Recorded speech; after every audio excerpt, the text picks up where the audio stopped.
लहरों से डरकर नौका पार नहीं होती, कोशिश करने वालों को भी हार नहीं होती।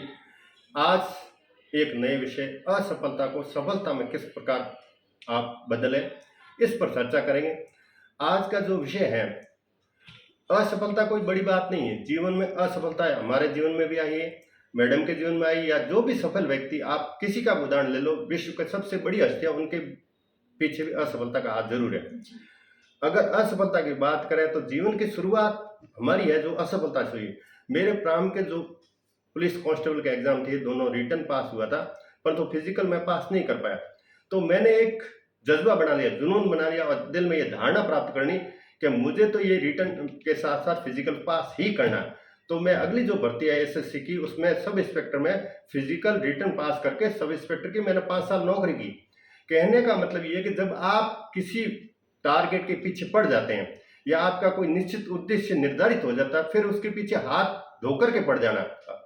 अब उसके लिए के जो भी कारण रहे हैं, पहली बात तो जब आपको असफलता मिले, असफलता के कारणों का विश्लेषण करना है कि मुझे असफलता क्यों मिली, असफलता के कारण क्या कहते हैं। मोटे मोटे जो कारण है, आज उनके बारे में चर्चा करेंगे। उन कारणों का अगर आप पहचान लोगे हमारे द्वारा, तो उन कारणों का निवारण भी हम बताएंगे आपको किस प्रकार क्या करना है।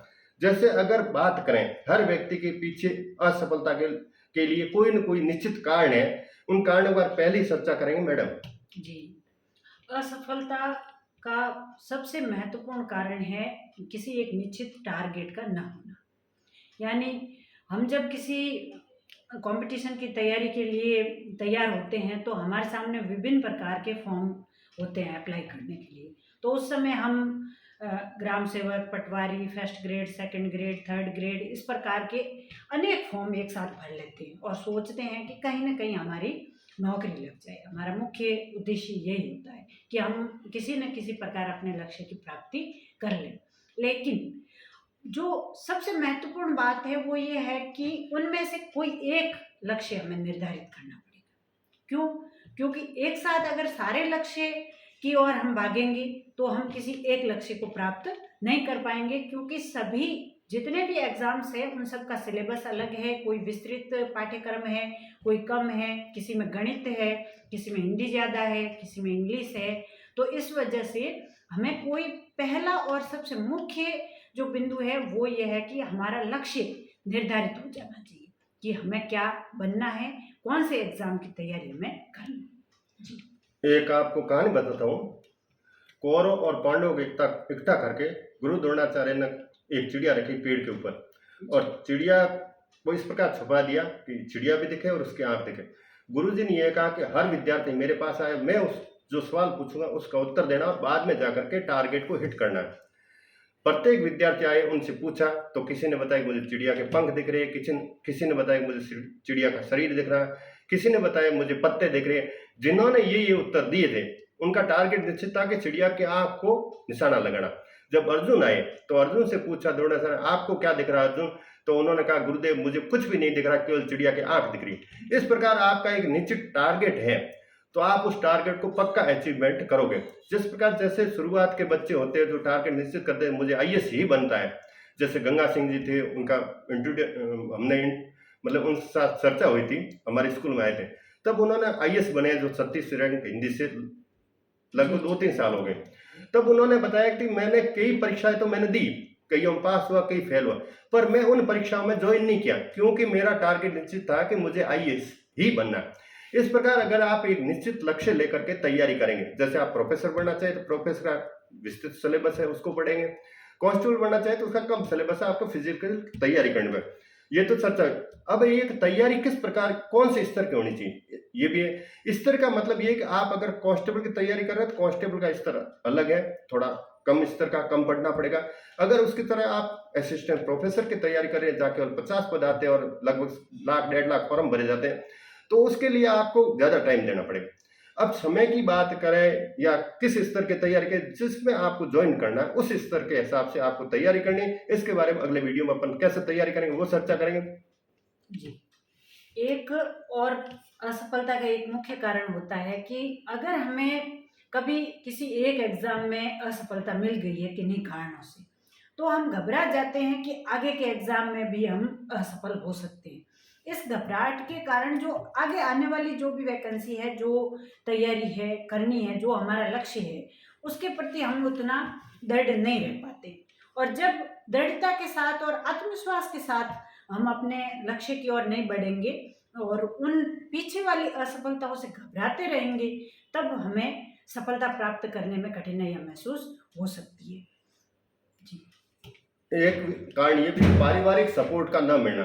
पारिवारिक सपोर्ट की बात करें, अगर महिलाएं हैं, महिलाओं को उनके परिवार, जैसे अगर वो ससुराल जा रही तो ससुराल वालों की तरफ से समय नहीं दिया जाता पढ़ने का, तो आपको कन्विंस करना अपने परिवार के साथ कि मुझे पढ़ना है सासू जी या ससुर जी, और आप मेरा सपोर्ट करें। अगर पारिवारिक सपोर्ट मिलेगा और आप मानसिक रूप से आप बिल्कुल निश्चित हो जाए कि मुझे परिवार की तरफ से कोई चिंता नहीं है, जी। तो आप अच्छी तरह से तैयारी कर पाएंगे। जी, जैसे मैं कुछ अपने बारे में बताना चाहूँगी बताइए आप। कि मेरा परिवार मुझे फुल सपोर्ट करता है कि आप पढ़िए, आगे बढ़िए। तो इस प्रकार से अगर सारे परिवार अपने घर में आने वाली बहुओं को अगर सपोर्ट करते रहें, तो वो आराम से पढ़ सकती है। अपने भाई-बहन को भी प्रेरित कर सकते हैं हम सब कि भई आपको अच्छे से तैयारी करनी है। जो भी मेंबर है, वो कोई अच्छा शांत माहौल अगर बच्चे को मिल जाता है, तो वो अच्छे तरीके से तैयारी कर सकता है। और घर में अगर पढ़ाई का माहौल नहीं होगा, तो पढ़ने वाले को या कंपटीशन के एग्ज़ाम की तैयारी करने वाले को बहुत अधिक दिक्कत आ सकती है। माहौल की बात करें तो जी। माहौल बहुत जरूरी है परिवार का, और परिवार के साथ साथ आपके मित्र मंडली का भी माहौल बहुत जरूरी है। अगर माहौल की बात करें तो अगर आपके मित्र हैं जो तैयारी नहीं कर रहे हैं और आपको होपलेस कर रहे हैं कि पढ़ के क्या कर लेगा, कौन सा तीर मार लेगा, तो आप पढ़ भी रहे हैं तो आपके दिमाग में ये कहे कि दिमाग की क्लिक करेगा कि मैं पढ़ रहा हूँ कि नहीं पढ़ रहा हूँ। तो आपको सबसे पहले उन मित्र मंडली से दूर रहना है कि जो आपको मोटिवेट करें। अगर आपको मोटिवेट करने वाले लोग हैं, जैसे आपके भाई बंधु हो सकते हैं, आपका परिवार हो सकता है, आपके मित्र हो सकते हैं, दोस्त हो सकते हैं, जो कहे हाँ आप कर सकते हो, मोहन आप कर सकते हो, सोन आप कर सकते हो, और मुझे विश्वास है आप करोगे, इस प्रकार के लोग मिलते हैं तो आपके अंदर एक नई ऊर्जा पैदा होती है। और आपको इस प्रकार के मित्र रखने, अगर आपको सफल होना है तो उन मित्रों से आपको एक बार कट हो जाना जो आपको डिमोटिवेट करते हैं। नकारात्मक जो बात करता है उसके साथ हम अगर हमेशा रहते हैं, तो हमारे मन में भी नेगेटिव विचार ही आएंगे। हम सोचेंगे कि ये ऐसा बोल रहा है कि इसमें मैं सफल नहीं हो पाऊंगा, तो मैं पक्का सफल नहीं होऊंगा। लेकिन अगर हमारा मित्र हमें कहे कि तू ये जरूर कर सकता है या कर सकती है, तो हम जरूर उसमें सफल हो जाएंगे, जो हमारा निश्चित टारगेट है। इसमें कोई दो राय नहीं। अगर जी। नेगेटिव विचार की बात करें, आपके मन में कभी नेगेटिव विचार आने नहीं चाहिए। मैं तो ये एक सलाह दे रहा हूँ सभी जो परीक्षार्थी है, जो परीक्षा में बैठते हैं, उनको अपना जो कमरा है, जहाँ आप तैयारी करते हो, कमरा हो, जो भी जगह हो, वहां पर आपको पोस्टर लगा देना चाहिए इस प्रकार के, जैसे कोशिश करने वाली कि कभी हार नहीं थी, ये कविता है, या मैं एक मेरा फेवरेट है, खुद को कर बुलंद इतना कि हर तदबीर से पहले, खुद को कर बुलंद इतना कि हर तदबीर से पहले खुदा खुद पूछे बंदे बता तेरी रजा क्या है। मतलब खुद को इतना ताकतवर बना दो कि भगवान भी ये पूछे, या भगवान की भी ये इच्छा हो कि आपको कौन सी नौकरी करनी। ये तभी हो पाएगा जब आप बहुत ज्यादा मेहनत करोगे, बहुत ज्यादा प्रयास करोगे, और अपने आप को एक नए जोश के साथ उतारोगे कि मैं कर लूंगा और मैं करके रहूंगा, और मुझे इस संसार की कोई शक्ति नहीं है जो रोक पाए मेरी सफलता के बीच में। और एक बार मुझे याद आ रहा है कि जब ओबामा जी अमेरिका के राष्ट्रपति बने थे, तब ओबामा जी का एक नारा था कि आई कैन। तो मैंने उस आई कैन का बड़ा विश्लेषण अध्ययन किया कि आई कैन का मतलब क्या होता है। आई कैन का मतलब मैं कर सकता हूं, ये विश्वास हमेशा रखते हैं। और ओबामा जी के अगर जीवन पढ़े आप, तो एक बिल्कुल पतले से आदमी थे, उनके सामने जो कैंडिडेट थे, जॉर्ज बुश थे शायद, मुझे याद नहीं आ रहा, पर उनका जो शारीरिक रूप से हट्टे कट्टे थे, ये पतले थे, तो इनको अखबारों के द्वारा शरीर के ऊपर टिप्पणियां की गई, जैसे महात्मा गांधी पर की गई कि ये पतला सा आदमी कैसे भारत को स्वतंत्र करवा पाएगा। ऐसे ही उनके शारीरिक टिप्पणियां की गई, उनके रंग पर टिप्पणियां की गई कि काले रंग का है, हम अमेरिकन व्हाइट रंग का है, कैसे अपने ऊपर शासन करेगा। परंतु ओबामा जी कभी नहीं हारे, उन्होंने कहा कि मैं अमेरिका का राष्ट्रपति बनूंगा, और 10 साल तक राष्ट्रपति रहे। इस प्रकार अगर आपके अंदर दृढ़ विश्वास है तो आपके विश्वास को कोई नहीं रोक सकता। जी बिल्कुल, अगर हम चुनौतियों को स्वीकार करेंगे, एक आध बार अगर असफल हो जाएं, तो उसमें असफलता के कारणों का निदान करते हुए अगर हम आगे बढ़ें, तो हमें अपने लक्ष्य को प्राप्त करने से कोई नहीं रोक पाएगा। एक शब्द है जुनून। अगर मन में जुनून होगा तो हम 17-18 घंटे अच्छे से अध्ययन कर पाएंगे, किसी प्रकार की कोई दिक्कत नहीं होगी और हमारा लक्ष्य हमारे पास होगा। जी नमस्कार।